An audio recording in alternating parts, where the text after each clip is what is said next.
स्कंद पुराण। गृहस्थ आश्रम धर्म।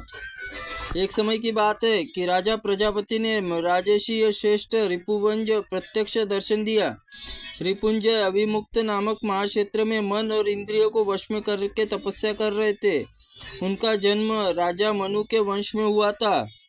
वे वीर तो थे ही और मूर्तिमान क्षत्रिय धर्म की भांति प्रकट हुए थे। उनके समीप जाकर ब्रह्मा जी ने कहा, महामते, तुम समुद्र पर्वत वनों सहित समुची पृथ्वी का पालन करो। नागराज वासुकी तुम्हें पत्नी बनाने के लिए नागकन्या अनग मोहिनी को देंगे। देवता प्रतिक्षण तुम्हारे राजपालन से संतुष्ट होकर तुम्हें स्वर्गीय रत्न और पुष्प प्रदान करेंगे। इसलिए दिवोदासित्व इस व्युत्पत्ति के अनुसार तुम्हारा नाम दिवोदास होगा। राजन, मेरे प्रभाव से तुम्हें दिव्य सामर्थ्य की प्राप्ति होगी।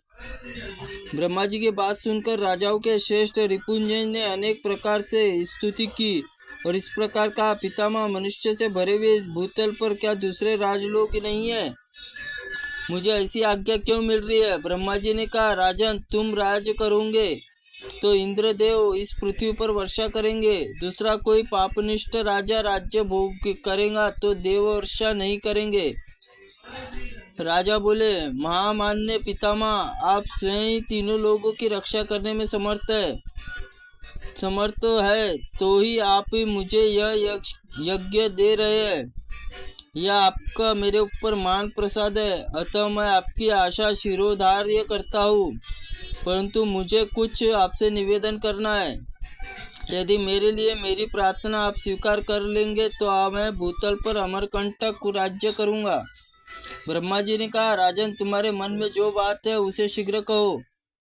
पितामह, यदि मैं पृथ्वी का अधिपति हो जाऊं तो देवलोक निवासी देवगण अपने ही लोक ठहरेंगे, भूलोक में न आवे। जब देवता देवलोक में रहेंगे और मैं इस पृथ्वी पर निवास करूंगा, तब अकंटक राज्य होने पर प्रजावर्ग सुखी प्राप्ति होंगी।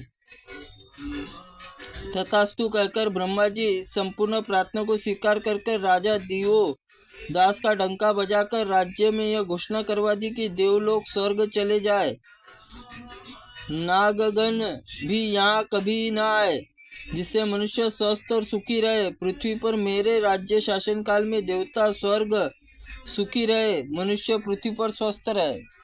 त्रुटिपूर्ण वाक्य के लिए भगवंत आप हमें क्षमा करे। ओम नमः शिवाय नमः।